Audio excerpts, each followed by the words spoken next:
Mimi at ang mahikang kaharian ng yelo. Malayo sa mga bundok, malamig at maliwanag, may isang kaharian ng yelo sa tahimik na gabi. Ang mahika ni Mimi ang magliligtas sa araw, sa tapang at liwanag siya ang magpapakita ng daan. Pagdating sa kaharian ng yelo, pumasok si Mimi sa kaharian na malamig, kung saan ang mahika ay nanglalaho at mga kwento'y isinusuong. Ang mga kristal ng yelo ay pumutok, ang kaharian ay nanganganib, ngunit may pusong puno ng pag-asa. Narito siya upang buhayin ang lahat. Mimi, matapang at tapat sa mahikang kasing liwanag, siya'y magtatagumpay. Ang yelo ay unti-unting nawawala, ngunit siya'y lalaban.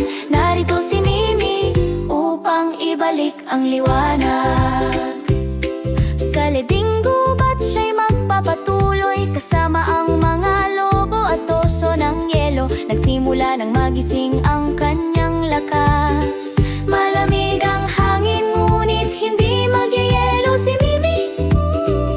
Siya ang spark na magpapabuhay sa kaharian. Mimi, matapang at tapat sa mahikang kasing liwanag, siya'y magtatagumpay. Ang yelo ay unti-unting nawawala, ngunit siya'y lalaban. Narito si Mimi upang ibalik ang liwanag. Ang pagsubok ng yelo na espiritu, purong-puro at dakila, ngunit ang tapang ni Mimi ang magbibigay lakas sa kanya. Sa isang pusong kumikislap, siya'y pumasa sa pagsubok. Ang kanyang mahika ang magbabalik ng ngiti sa kaharian. Ang mga kristal ay kumikislap, ang kaharian ay nabubuhay. Ang liwanag ni Mimi ay nagpapalago ng yelo. Sa bawat hakbang ang mahika ay nagbabalik.